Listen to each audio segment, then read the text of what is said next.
It's normal for us to seek other creatures in our own image. It's also normal to wonder about what lies beyond the realms of our beautiful blue planet.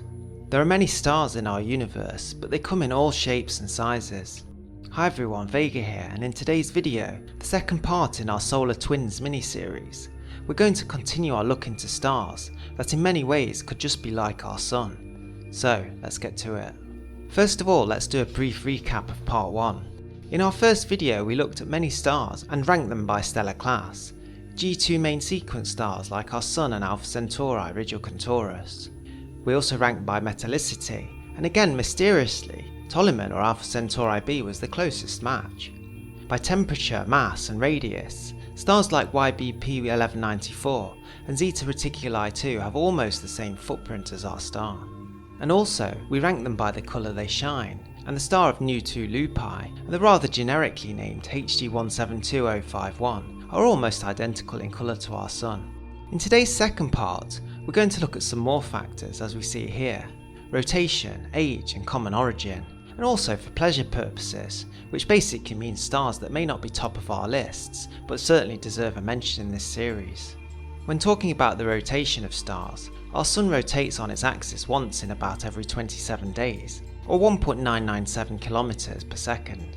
In this table we can see what is considered average rotation for different types of stars, in kilometers per second, and we immediately see that G-type stars like our Sun are pretty slow rotators in general, but they do speed up as they go up the class, as you might expect.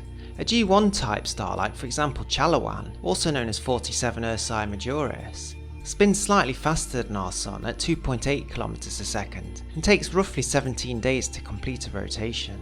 Chalawan, as you might expect, is slightly larger and more massive than our Sun and shines at 1.48 times the power of our Sun. Chalawan is slightly hotter, but otherwise pretty identical really to Alpha Centauri A or Rigel and Taurus. In terms of age, our Sun has an estimated age of 4.6 billion years, somewhere around the middle of its life cycle. And in general, G-type main sequence stars last around 10 billion years, although the more massive ones may burn through their fuel slightly quicker.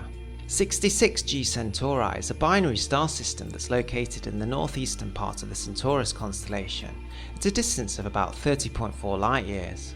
The larger member of the system is another G-type star, this time slightly smaller than our Sun in terms of radius, but of similar mass. Separated by its smaller red dwarf partner by about 211 astronomical units, the star's estimated age is 4.6 billion years, which makes it an identical age to our Sun. Interestingly, the star also shares the Sun's G2 designation, so we are pretty much even Stevens in terms of how long the star has to last too.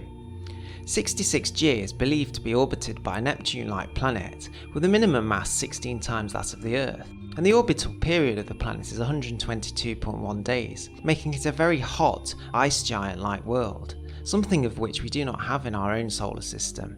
So far no other planets have been discovered around the star, and one wonders whether the influence of the red dwarf partner could have contributed somehow to this rather bizarrely, by our own solar system standards at least, positioned world.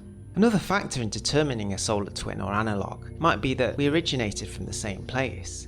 Two such ways of determining this would be chemical makeup and galaxial trajectory. Here we see our Sun's chemical composition by mass, and we see the main elements of hydrogen and helium, plus also large amounts of carbon and nitrogen and oxygen. But also our Sun does contain rare elements like barium and yttrium. HG 162826, again sorry for these generic names, is a star in the constellation Hercules, about 110 light years away from Earth. It has an apparent magnitude of plus 6.55, and the star can only really be found with binoculars or a low-power telescope, by reference to the nearby Vega in the constellation of Lyra. This star is thought to have formed from the same gas cloud and in the same star cluster, and potentially could be one of many thousands of solar siblings like our Sun. Unlike the Sun, however, its chemical makeup and galaxial trajectory are almost identical. Unlike the Sun, however, HD 162 is actually substantially bigger and does breach into the lower end of the F-class with the F8 designation main sequence star. Interestingly, the star is also thought to be younger than the Sun surprisingly, and of course the process of star creation does not happen all simultaneously. So far no planets have been detected orbiting this star, but due to its metallicity, it is thought to harbour terrestrial worlds.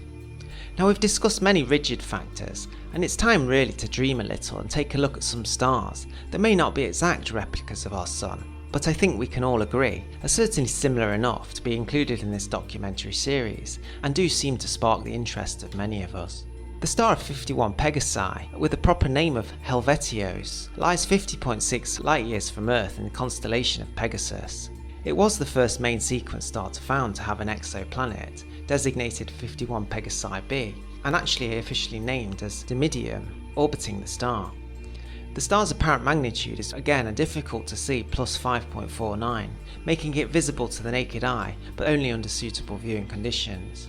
Interestingly, 51 Pegasi is generally considered to still be generating energy through the thermonuclear fusion of hydrogen at its core, but to be in a more evolved state than the Sun. In other words, it's the future of our Sun rather than its present day, and it's thought to be around 6.1 billion years old, and over the next 500 to 1 billion years will likely begin to change fairly rapidly into the next red giant stage of its evolution.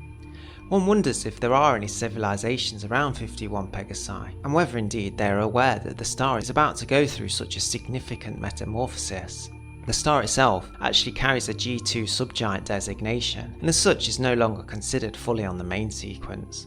Many of you watching this video were probably wondering when I might mention the beautiful star of Tau Cetus.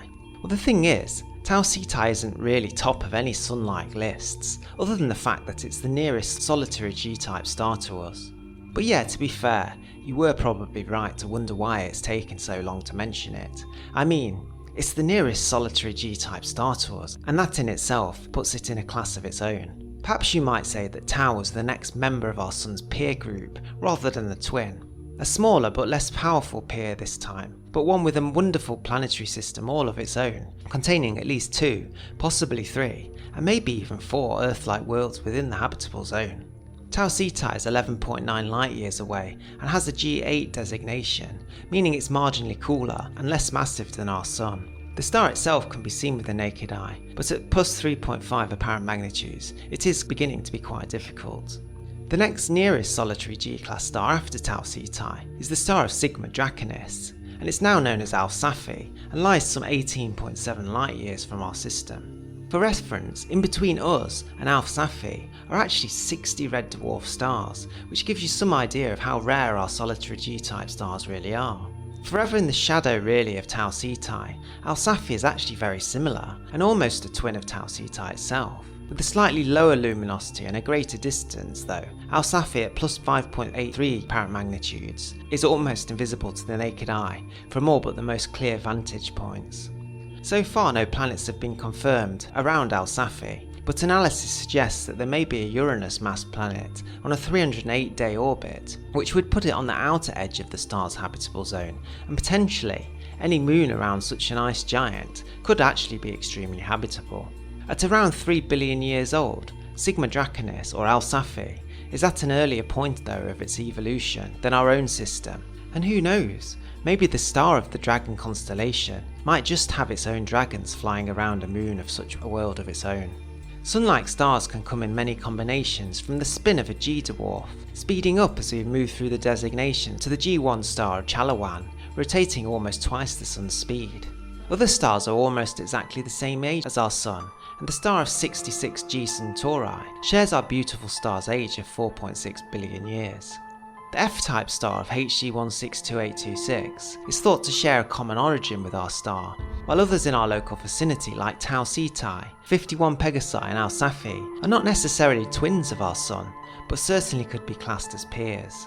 Just like in human life, we look to our peers to steer our way through difficult times, and who knows, one day in our future, we may just make a visit.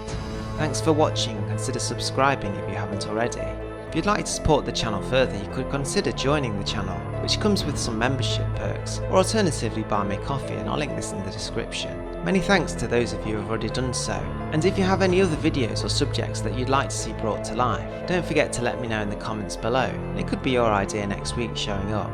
Take really good care of yourselves, look after your friends and family well, and I'll see you on the next one.